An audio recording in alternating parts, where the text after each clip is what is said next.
Bristol Community College, Mathematics with Dan Avedikian, Math 011, Arithmetic, Section 3.1, Problem 6. This is Section 3.1, Problem 6.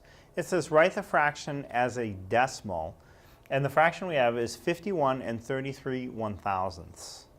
So, to write this value as a decimal, it will start with a 51 before the decimal. There'll be a decimal point. Now, there will be a 33 after the decimal point, but it'll have to be positioned so that you have the same number of places after the decimal point as you have zeros in the denominator of your fraction. So since there are 3 zeros in the denominator of the fraction, we need 3 places after the decimal. So with the 33, to have 3 places after the decimal, you'll have to start with a 0. And that way I'll have 51.033.